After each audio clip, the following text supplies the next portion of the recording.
So this next section is on legatos, which in English is the hammer-on technique, where you play one note and then you hammer on the next finger.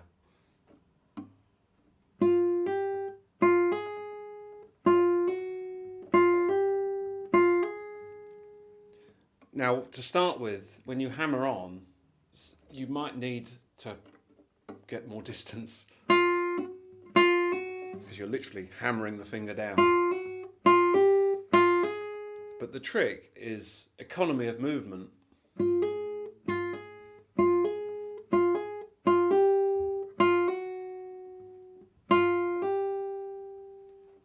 So what you're doing is you're trying to get the maximum strength in the minimum amount of distance possible. And the second aspect of this is that the hammer-on note is going to be as loud as the note that you've plucked. So hopefully you're not playing the note and then you're trying to make hopefully you don't end up making a quiet sound afterwards. You're trying to make a hammer sound.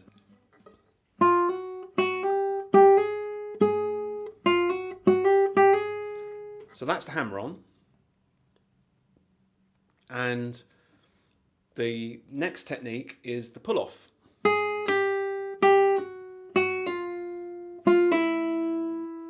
And again, it's a lot more difficult than it looks because you're trying to make the pull-off sound as loud as the pluck note.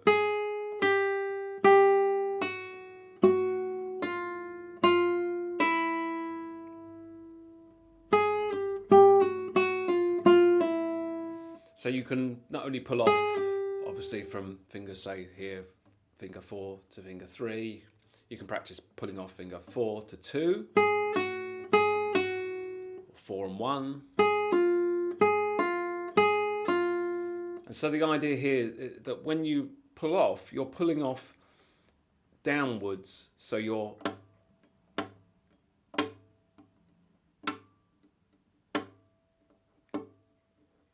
So it's a downwards motion, so the finger's going down that way, so you're just using the mass of the finger just to pull the string to create that. You're actually tugging the string down. So if I'm not to pluck at all here, so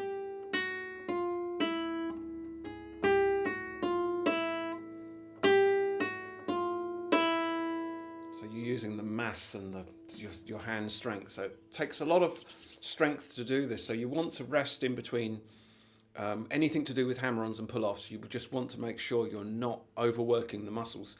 If you feel any kind of tension or any stress, you want to relax the hand, shake the hand, and get the hand nice and loose again, and then even rest between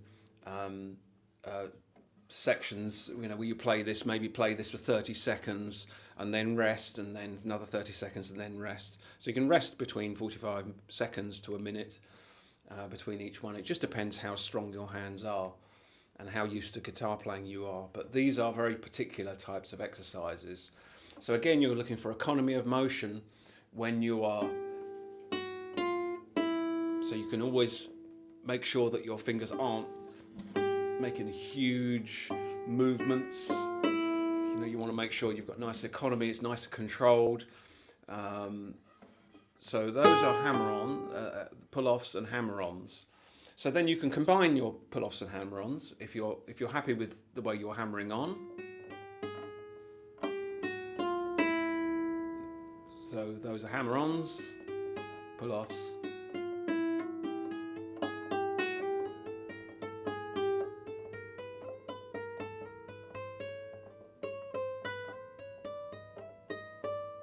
But be warned, that's a very advanced technique, so you do want to work on these so you can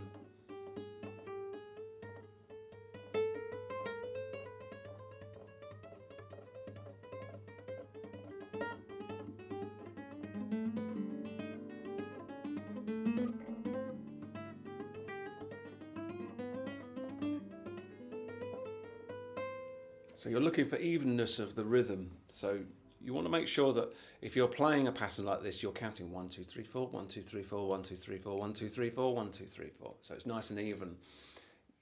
Some people play the hammer-ons and they put all their effort into the hammer-on and forget about the rhythm, like going. And you should be playing. Because you want to keep your sense of rhythm and control about all of the exercises that you do.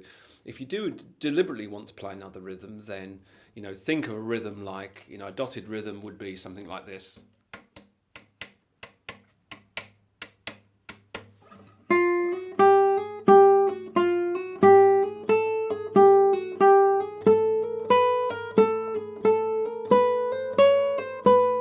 Or a triplet rhythm, you could be thinking of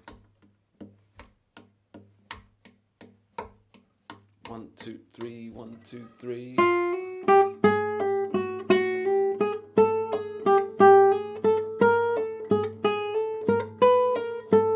So in other words, you're always in control of whatever exercise you're doing. You're not just playing it, you're learning to combine the pitches and the sounds with the rhythm itself.